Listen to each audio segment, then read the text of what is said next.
had sensed something off about Dennis these past few days. I just didn't expect the truth to land this soon. I paused only for a second, about to type a reply. But before I could tap a single key, the sender blew up my phone. A flood of photos came in one after another, as if she were sitting there with her thumb poised over the send button, just waiting for my reaction. The notification chime kept going off. Ding, ding, ding. I glanced at Angela, sleeping peacefully beside me, and scrambled to hit mute. 70. There were 70 photos in total. Dinner dates, movie nights, weekend getaways, strolls down the street holding hands, picture after picture of them playing house like some twisted highlight reel. These weren't just receipts of an affair. They were a slap in the face, proof of how effortlessly a man's heart can wander. All those tender moments that once felt like mine. They were never mine alone. Dennis never really loved me. He never really loved her either. The only person Dennis ever truly loved was Dennis. I don't know if the timing was intentional or just cruel coincidence, but today marked 7 years since Dennis and I got married. To say I wasn't heartbroken or angry would be a lie. 7 years. 7 years of loving him, building this home, giving everything I had. Now that home is rotting from the inside out. So foul it turns the stomach, so foul it brings tears to your eyes. I opened every single photo, patiently, one by one. I downloaded the originals and saved them all. One of them was particularly interesting. I forwarded that one to a good friend of mine. She's a lawyer. When evidence lands in your lap, you don't just delete it. You put it to work. Just as I finished saving the last photo, Dennis walked through the front door. The sound startled our daughter, Angela. She stirred and let out a soft whimper. I gently patted her back to soothe her. "Lucy!" Dennis called out, my name loud and sharp, slicing through the silence of the night. I tucked Angela back in and stepped into the hallway. The man standing before me, bloated, sweaty, reeking of cologne and booze, was unrecognizable. 7 years ago, he was lean and broad-shouldered, with clean lines and a sharp jaw. Not movie star handsome, but solid, confident, alive. "What are you just standing there for?" He stripped off his clothes right there in the hallway, clothes that reeked of another woman's perfume and cheap whiskey, and tossed them onto the floor before stumbling into the shower, buck naked. I bent down to pick up the pile. Even glancing at him made my stomach turn. When he was done, he collapsed onto the bed and began snoring so loudly it shook the walls. I returned to Angela's room and slipped under the covers next to her. This was the 3rd year we'd been sleeping in separate rooms. When Angela was born, Dennis started finding excuses. Too tired, too stressed. Needed better sleep. I didn't push back. I thought I was being understanding. My mom had warned me, couples sleeping apart, that's the beginning of the end. I laughed her off, called her old-fashioned. Well, turns out she was right. I picked up my phone and scrolled through the pictures the mistress had sent. She was younger than me, vaguely familiar. Not stunning, just soft, girlish, borderline juvenile. After a moment, I texted her back. "Lovely to meet you." Her status showed typing for a long time, but she never sent anything. I waited a few minutes, then I went to sleep. A mistress's message wasn't worth losing sleep over. The next morning, Angela shook me awake, little fingers on my face. I kissed her soft, warm cheeks. "Lucy!" My mother-in-law, Anna, had arrived. She stood in front of the bathroom mirror, fluffing her freshly dyed black curls. From the back, she looked like a wet poodle dipped in ink. "You're just getting up now? The child's probably starving," she muttered theatrically. She reached out to scoop up Angela. Angela ducked away, scampering across the room. "I don't want Grandma," she declared in her sweet baby voice. This child is so mean. No idea who she gets that temper from. Dennis was an angel when he was her age. She shot me a pointed look. Ridiculous. This woman barely helped raise Angela. Half the time she was around, she was scolding or snapping at her, and yet she expected love in return. Normally, I'd ignore her, pretend not to hear, pretend not to care. But not today, not after the mistress came knocking. Today, I was done pretending. The photos made it easy. No more excuses, no more second chances. "Anna, could you shut your mouth?" I said flatly, chopping meat at the kitchen counter. "What did you just say?" I slammed the knife down twice, hard, then turned around, holding the blade, and looked her dead in the eye. I said, "Shut your mouth." That morning, I made breakfast just for Angela and me. The old woman clammed up, her lips twitching. She waddled off to wake her precious son. "Dennis, breakfast's ready." By the time her darling boy dragged himself out of bed, Angela and I were already out the door. "Where's breakfast?"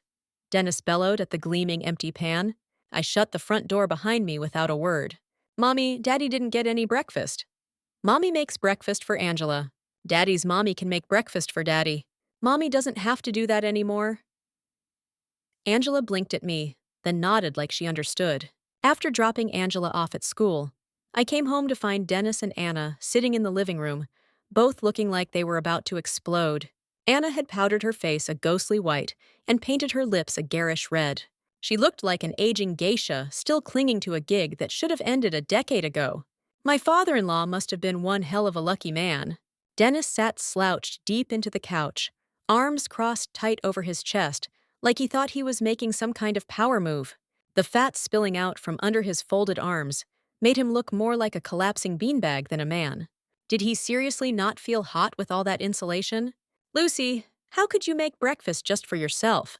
"That's outrageous," Anna scolded. "I made breakfast for myself and Angela, not for Dennis." "Anna, haven't you always said my cooking is awful?" "Dennis had a business dinner last night. Surely he deserves something better this morning. Since you think my food is inedible, I figured your cooking would be more to his taste." "What is that supposed to mean? Are you saying you don't want this marriage anymore?" Funny how little it took for them to lose their minds. Maybe I'd been too easygoing all these years, too accommodating, and now that I dared to push back a little, they acted like I'd burned the house down. Dennis tried to glare at me. Back in the day, maybe that would have worked. But now, at 6 feet tall and 400 pounds, he looked like a human refrigerator. His eyes, those little beads squished into puffy cheeks, were barely bigger than raisins. Or rat droppings. "Maybe that's a question you should be asking yourself," I said calmly. Then I pulled out my phone, selected 2 of the juiciest photos of Dennis and his mistress, and sent them straight to the family group chat. Within seconds, phones started chiming around the room. While I was on the school run, I'd called my best friend, Vivian, who, conveniently, had just arrived. And she wasn't alone. Kathy, the mistress, showed up too. Vivian took one look at her and immediately stepped away, like Kathy's mere presence might infect her with something contagious. "This is my attorney, Vivian. From now on, if you have anything to say it to her." Dennis and Anna looked like they'd been slapped with a brick. While Vivian launched into full-on legal mode, my parents showed up. My dad walked in with red-rimmed eyes, his face twisted with fury. I'd never told him about any of this mess before, and now it was all right there in front of him. "Dennis, listen carefully," Vivian said. "The child stays with Lucy. Child support is $2,000 a month. Marital assets will be split evenly." Dennis sat there like he didn't speak English. Vivian had to repeat herself 3 times. Then, a loud voice interrupted her. "Absolutely not!" I turned around. It was Dennis's father, the nouveau riche blowhard. Dennis hadn't come from money. The family's fortune was a recent development, and like most men who stumble into wealth, he'd let it go straight to his head. Now, that head was about to pop. I raised an eyebrow at Vivian. She pulled out a ledger and handed it to me. I flipped through a few pages, then tossed it onto Dennis's lap. "Take a good look before you say another word." The color drained from Dennis's and his father's faces. The ledger held 7 years' worth of business account statements, and every transaction from Dennis's personal bank accounts. "Didn't realize you were so calculating," Dennis muttered. "Sign the agreement. We're filing today." "In your dreams. I already transferred all my shares to my sister. The company isn't doing well anyway. We just secured a $230,000 loan from the bank. And I officially resigned from my dad's company last month. I've got nothing now. You want to split something?" "Fine. Split the debt. 150 ananas each. You want out?" "Leave with nothing." I looked at this man, this pathetic, sputtering mess, and then at Kathy, who sat stiffly next to Anna, like a debutante at a funeral. "Oh, just 200 grand? That's manageable. But before we settle any of that, I'm collecting everything you spent on her," I said, pointing directly at Kathy. Her face went pale.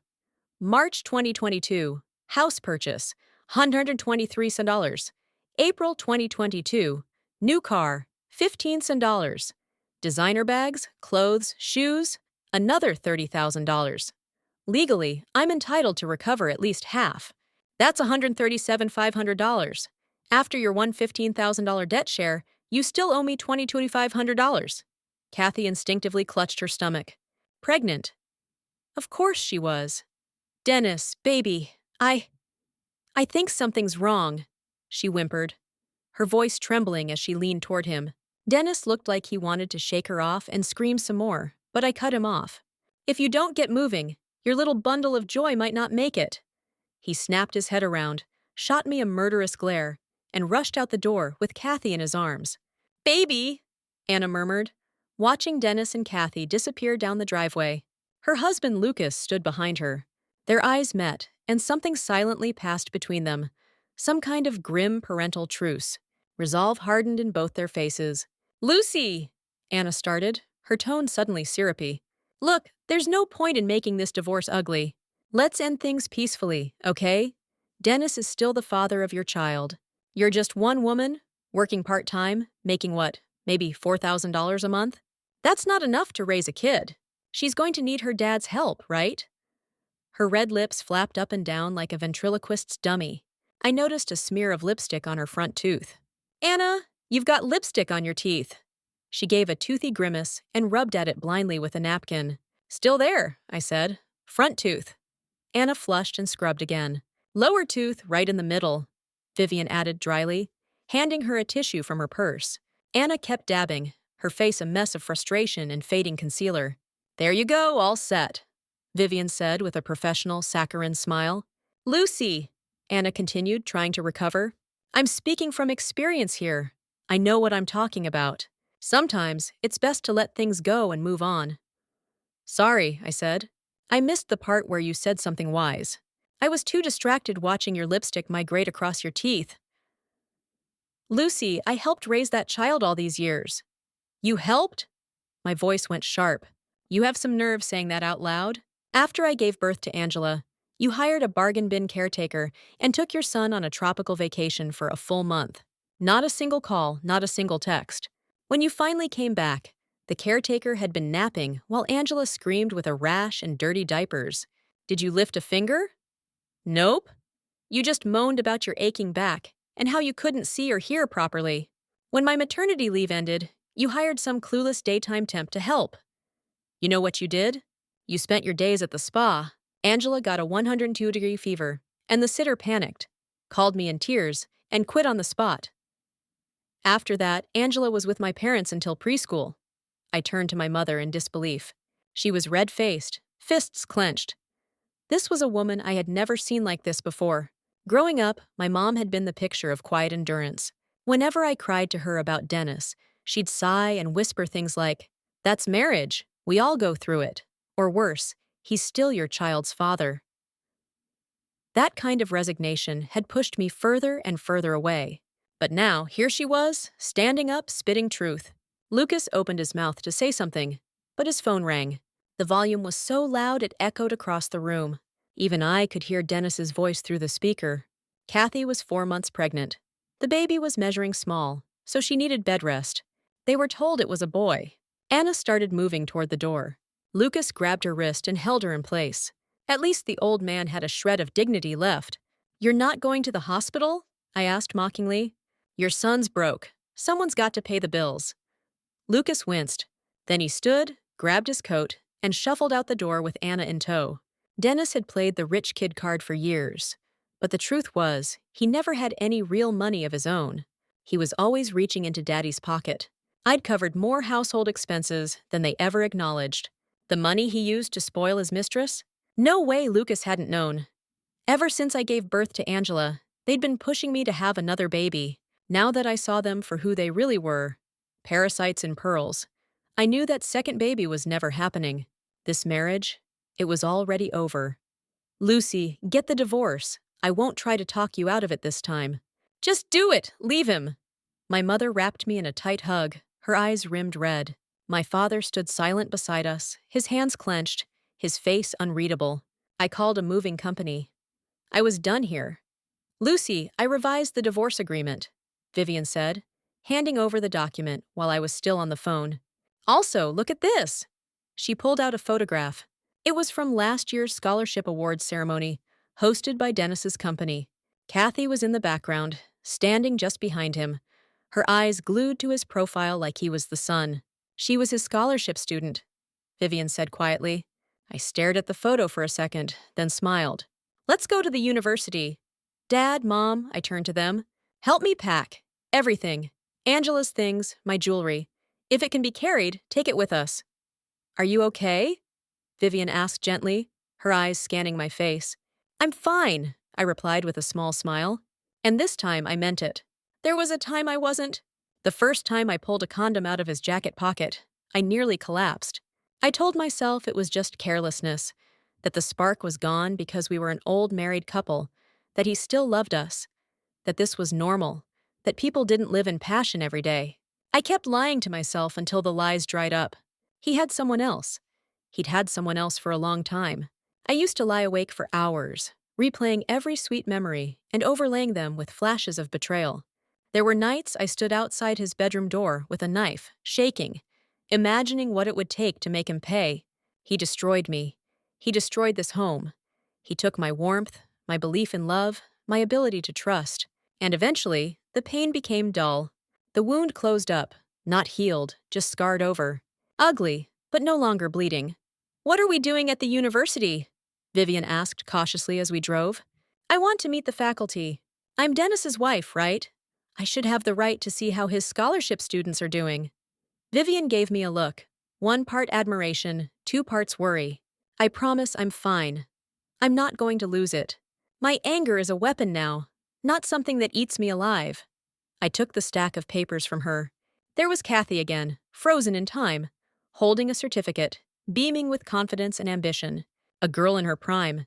She reminded me of me back in college. I'd had that same spark, that same blind belief that the world would treat me fairly if I worked hard and loved purely. The campus was teeming with students, bursting with life and noise, and that unmistakable scent of youth. Vivian, remember when we used to laugh like that? I asked, nodding toward 2 girls walking ahead of us, locked arm in arm, giggling about something only they understood. Vivian smiled. Yeah, we were always stuck together. You with your red baseball jackets, 5 of the exact same kind. And you with those oversized flannel shirts, I laughed. The sound of our laughter faded into a quiet ache. I watched those girls disappear down the path and felt something twist inside me. Vivian, I whispered, I can't go back. The 2 girls rounded a corner and vanished, just like the version of me I used to be. And no matter how much I longed for her, she was gone. Vivian gave my arm a soft pat. We had arrived. We explained our purpose clearly, and before long, we were ushered into an office to meet with the professor in charge of the scholarship program. Professor Jones, we just wanted to understand more about the current status of the scholarship students, I said, keeping my tone warm but measured. We're also considering increasing the funding amount, so we'd like to get a clearer picture of how the students are doing. This is our attorney, Vivian. If we decide to draft a new agreement, she'll be assisting us with the legal work. Hope you don't mind. Of course not, Professor Jones beamed.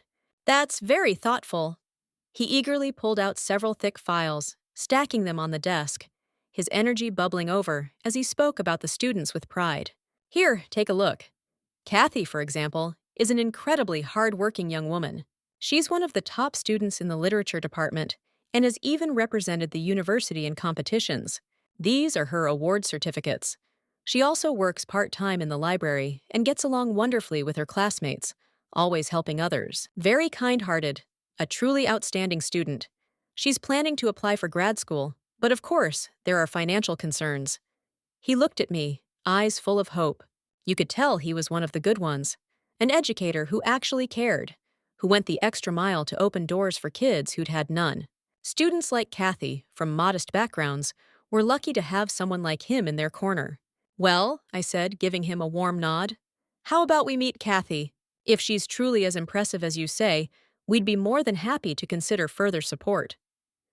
Oh, yes, of course. She should be in the library right now. Let me call her. He stepped aside to make the call. A few moments later, he returned, looking apologetic. I'm sorry. She says she's not feeling well and took a sick day. Would it be possible to reschedule for another time? She's sick? I said, glancing at Vivian. Well then, maybe we should visit her in the hospital. We're free today. Would that be inconvenient for you, Professor Jones? No, no, of course not. I'd be glad to come along. He quickly informed the office staff of his plans and double-checked Kathy's location. Then we all headed out. The entire ride, Professor Jones kept singing Kathy's praises. How selfless she was, how sincere, how remarkable her character had been. Vivian kept opening her mouth to throw in a comment, but each time I reached out to stop her. Not yet. When we finally reached the hospital and pushed open the door to the room, Kathy was lying pale-faced in bed, clearly alone. Dennis, ever the coward, had already made himself scarce. "Kathy," Professor Jones said kindly, "this is Mrs. Lucy Howard, Mr. Dennis Howard's wife and the co-founder of the Scholarship Fund. When she heard about your situation, she insisted on coming to see you. I know you've been dreaming of applying to MIT for grad school, right?" Kathy's face drained of the little color it had left. Her hands trembled slightly. She could barely hide the fear and silent pleading in her eyes. All that arrogance she'd shown at my doorstep was gone. "Kathy," I said, tilting my head. "What's wrong? You look terrible." I just have a cold," she stammered, clutching the blanket and pulling it higher until it covered her stomach. "A slight fever. I'll be fine in a couple of days." "A cold and a fever?" Vivian stepped forward, eyebrows raised. "That's strange.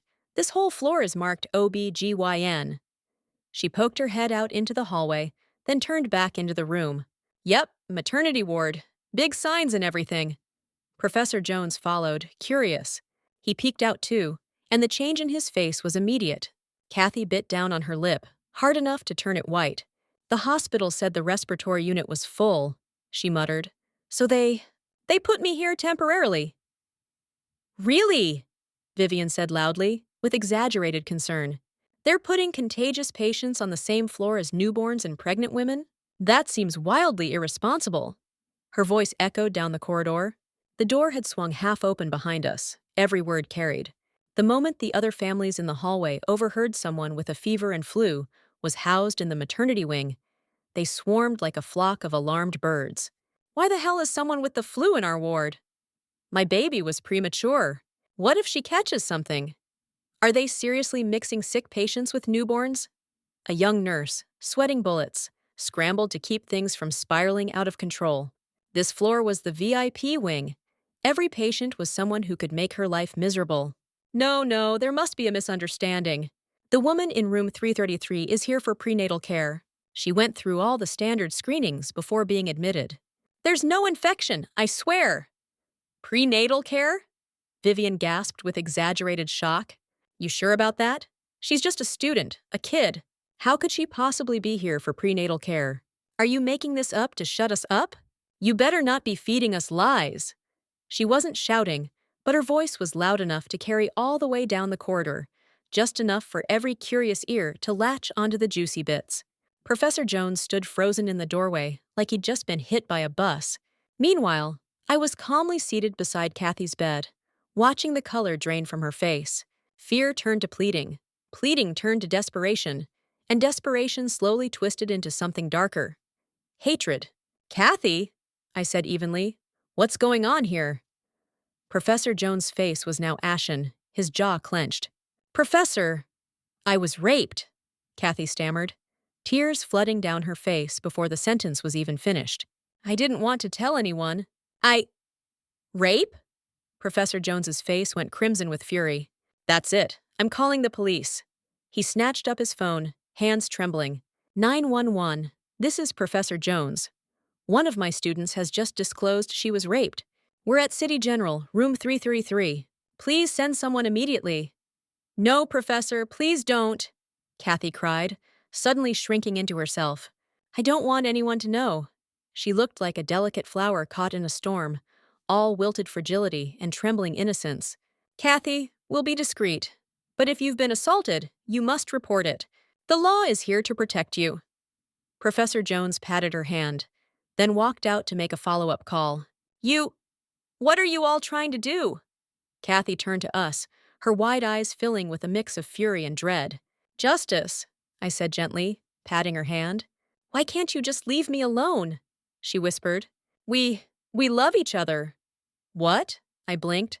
You're saying you and your rapist are in love? My God, are you seriously suffering from Stockholm Syndrome? Vivian nodded solemnly and raised her voice slightly for the benefit of the nosy hallway crowd. Stockholm Syndrome is a psychological condition, she said, where the victim begins to sympathize with their abuser. Over time, they may even feel affection, loyalty, or romantic attachment to them. What we're witnessing here is a textbook case. Right on cue, whispers erupted beyond the door. Did you hear? The girl in room 333 was raped, and now she's lost it. Isn't she here for prenatal care? She wants to keep the rapist's baby? That's... wow. They're saying she fell in love with the guy. Stockholm Syndrome, no joke. Who's that woman inside with her? Don't know. A professor or someone? Looks important. The officers arrived quickly. One of them, a middle-aged man with tired eyes, nodded at Professor Jones, who immediately stepped forward. I'm the one who made the call, he said. Here's what happened. He laid out everything he knew. A female officer stayed behind to question Kathy privately, but didn't get much. Kathy kept crying and mumbling incoherently. Sir, the officer told me, Miss Kathy here just told me she's in love with the man who allegedly assaulted her. I've recorded the conversation. I pulled out my phone. Here's a recording of her saying the same thing. The officer took it, nodding grimly. They logged my ID and collected the file as evidence. She's been through serious trauma, the officer added. It's possible her judgment is impaired. Professor Jones clutched the officer's arm. You have to catch the bastard. Promise me you won't let him walk away. We won't, the officer said solemnly. We'll wait until Kathy's stable. Then we'll collect a sample for a DNA test. We'll find him, sir. No one's above the law. He gave Professor Jones a firm handshake. When we stepped back into the room, Kathy was still crying. Tears streamed down her face as she typed furiously on her phone. Professor Jones sat beside her, murmuring comforts, rubbing her shoulder gently. Eventually, she quieted down. That's when I heard it. The unmistakable sound of hurried footsteps outside the room. So that's what the frantic texting was about. Calling in reinforcements. Lucy! Dennis hadn't even reached the hospital room yet, and he was already shouting down the hall. The rapist had arrived. Sometimes I genuinely worried about his IQ. Professor Jones, hearing the voice of the Scholarship Fund's co-founder, leapt to his feet and hurried to the hallway with me. Darling, you're here! I greeted Dennis with an uncharacteristic warmth, looping my arm through his, even though the smell of stale cologne and cheap whiskey made my stomach churn. The professor was just telling me about a truly remarkable student. I chirped sweetly. Poor girl's been through something terrible. Assaulted and too frightened to speak up. I already offered her legal aid, and I think we should create a new sponsorship plan just for her. She has so much potential. You came at the perfect time. Dennis blinked, clearly dazed by the sudden change in my tone. He wasn't used to warmth from me anymore, especially not with witnesses. Mr. Howard, this is Kathy, Professor Jones added, his voice thick with emotion. She's innocent in all this. A bright, dedicated student. It's just heartbreaking what's happened to her. He removed his glasses to wipe his eyes, clearly moved. I gave Dennis's arm a little shake, dabbing theatrically at the corner of my eye. Let's help her, Dennis, I said with a soft, tremulous voice. No tears, of course. I wasn't that committed. Dennis looked terrified, rightfully so. The trap was closing, piece by piece. With just the right tone, the right words, the scene unfolded in front of him. He finally caught on to the narrative, and he did not like it. The realization that he had just been publicly framed as a rapist spread across his face in stages. Confusion, denial, then full-blown panic. And Kathy, I added gently, everyone wants to help you. It's just, this child. He's the son of a rapist. Do you really want to bring him into the world? That could ruin your future. And the child will grow up suffering, always burdened with the truth of his origin. It's not too late. You still have time. What the hell is wrong with you? Dennis snapped, his face going gray. It's her decision, not yours. Dennis, I gasped, my tone innocent and betrayed. What are you saying? Kathy, she's just a victim. Mr. Howard, Professor Jones cut in, righteous fury etched on his face. Kathy is a student, a child. It's our duty to protect her from making irreversible mistakes. Dennis was shaking. His chest heaved, fists clenched. He was about 2 heartbeats away from exploding. And don't forget, I added sweetly, the police already said they'll collect a DNA sample from the baby to help identify the rapist. That's a wonderful step toward justice, isn't it? Dennis's eyes locked on mine, wide and burning with rage. Vivian stepped forward, reciting like a courtroom oracle. According to state criminal code, rape is defined as non-consensual intercourse involving force, threat, or coercion. The penalty ranges from 3 to 10 years in prison. Aggravating circumstances may result in sentences exceeding 10 years, including life in prison or even the death penalty. And that was the final trigger. Dennis lunged toward Kathy's bed and grabbed her by the hair. Say it! Tell them when the hell I ever raped you! Perfect. Even better than I'd imagined. No, it's not like that. I didn't mean it. They made me say it!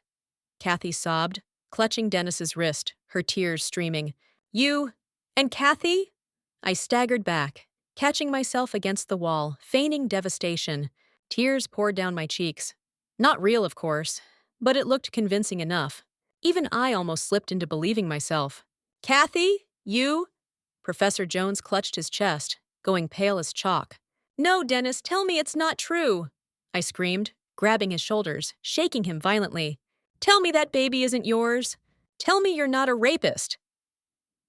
All the pain I'd buried for years, the humiliation, the betrayal, the silence, crashed to the surface in that moment. My screams were real. My fury was real. My performance was lethal. Dennis still had Kathy by the hair, and every time I shook him, her head jerked along with him. Kathy whimpered, too overwhelmed to speak, just clinging to his wrist as her pale face contorted in pain. Dennis snapped. His free hand flew toward me. He was going to hit me, but I was ready. As his arm swung forward, I staggered back, pretending to lose my balance, and yanked on the waistband of his pants. Then I dropped right onto the floor, hard enough to bruise. A perfect, pitiful heap. Gasps rang out from the doorway. Today, Dennis was wearing sweatpants, so when I yanked them mid-lunge, his leopard print underwear and pale, sagging backside were suddenly on full display. Gasps echoed around the room. I burst into tears, dramatically pointing at him with a trembling hand. How could you do this to me? How could you? After all these years, I've worried about you, about the child. What did I ever do to deserve this? You both betrayed me like this. Dennis, momentarily stunned, scrambled to pull his pants up, fumbling with them like a sitcom villain caught mid-affair. Vivian, ever efficient, had already nudged the hospital room door wide open. The camera on her phone recorded everything, from the tearful breakdown to Dennis's hairy humiliation. In the hallway, nurses and curious onlookers had gathered, eyes wide. Oh my God, that's the guy who funds the scholarship program. Did you hear what she said? The girl was willing. He's got to be in his 40s. That's disgusting. Excuse me, officer. I was the one who filed the initial report, Vivian said smoothly, stepping forward. We now have visual confirmation that this incident may be related to the assault. Here's the footage. What rapist? What are you people talking about? Dennis's father, Lucas, stormed into the room, his face flushed with outrage.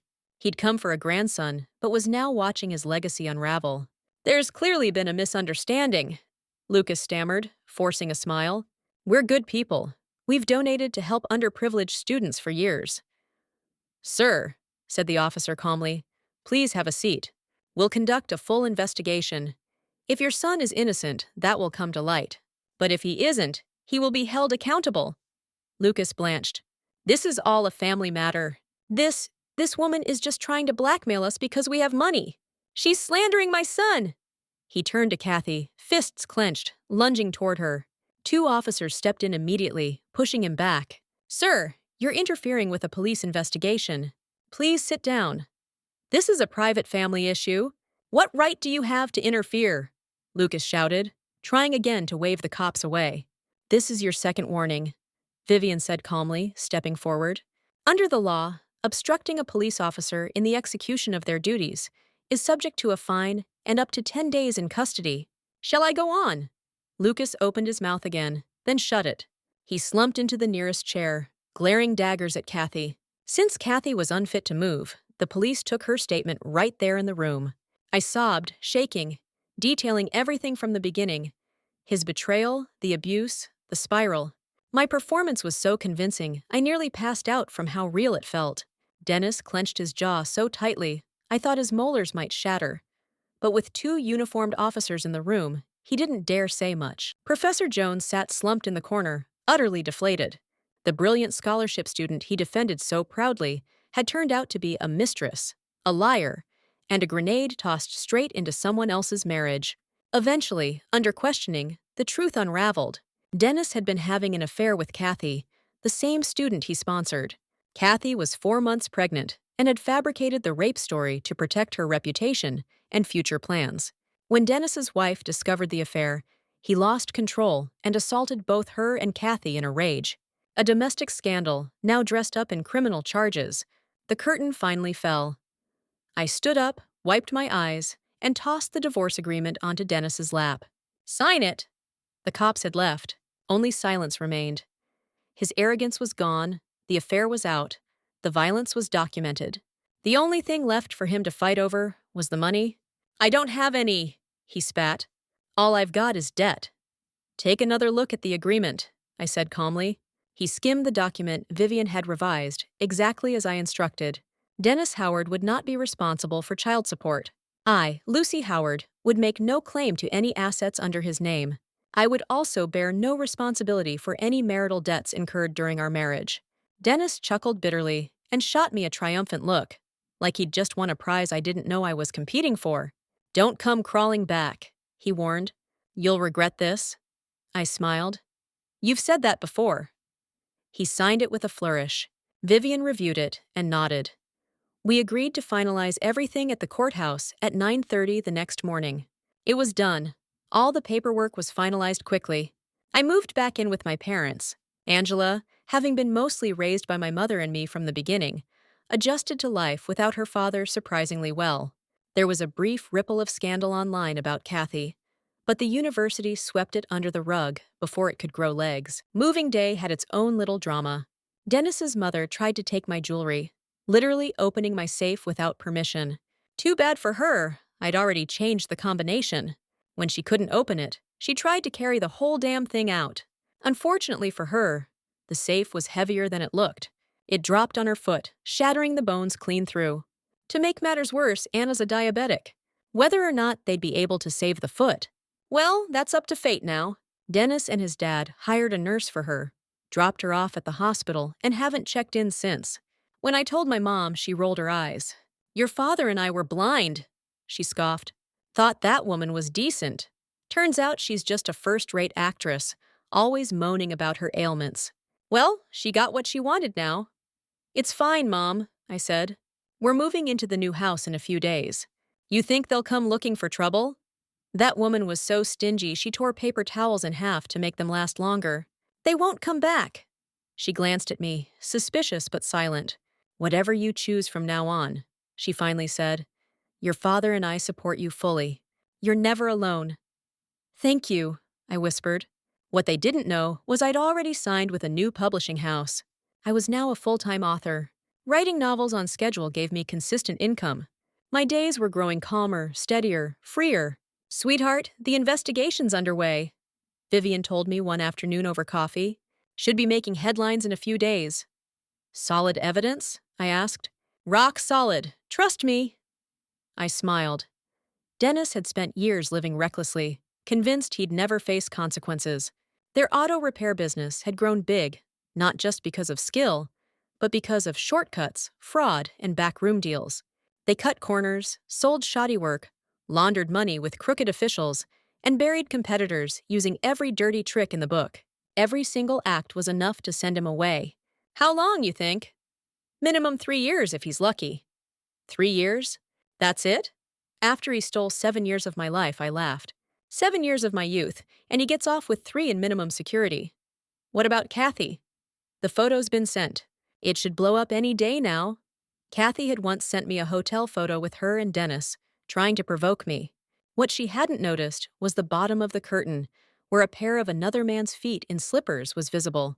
I'd been saving that one. You sent it exactly how I asked? Exactly, Vivian confirmed. Blown up, printed, red circle around the slippers. Then I had someone tip Dennis off while Kathy was with that guy. He caught them in the act. I nodded in approval.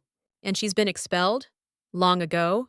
She's decided to keep the baby, but word is, Dennis doesn't want to marry her. His parents just want the baby, and Kathy agreed. Oh, she agreed? Supposedly for $100,000. The deal is half the money up front, the other half after the baby is born, and they do a paternity test. The man in the hotel photo? That was her high school sweetheart. He'd funded her schooling for years, but once Kathy got into college and developed a taste for flash, he couldn't keep up. He turned to gambling to make ends meet, and Kathy dumped him. Then she latched on to Dennis. I listened in silence as Vivian laid it all out. So much of life, I realized, comes down to personal choice. Some people chase power, some chase love, some chase shortcuts. I was done chasing anything, and I sure as hell was done looking back. After moving into our new home, life felt like it had finally hit the reset button. Angela settled into her new school with ease. She made friends quickly, and every day she came home beaming with joy. "Mommy," she'd say often, "our new house is so pretty, so warm." Watching her laugh like that, I felt something inside me slowly healing. I was regaining strength I hadn't realized I'd lost. Vivian stayed on top of Dennis's financial crime case, tracking every development. 6 months later, he was sentenced to 4.5 years in prison. His assets were seized to pay off debts. As for Kathy, after giving birth, the paternity test revealed the baby wasn't Dennis's. The news shattered her. Dennis's family turned on her instantly, treating her like a plague. Her own parents, drained by the scandal and unable to support her anymore, took her and the baby back to the countryside. She disappeared from our lives for good. Me? I returned to writing, this time pouring my truth into every page. I focused on stories about women and families, about heartbreak and rebirth. My first novel, inspired by the ruins of my marriage, and the story of how I rebuilt myself, took off.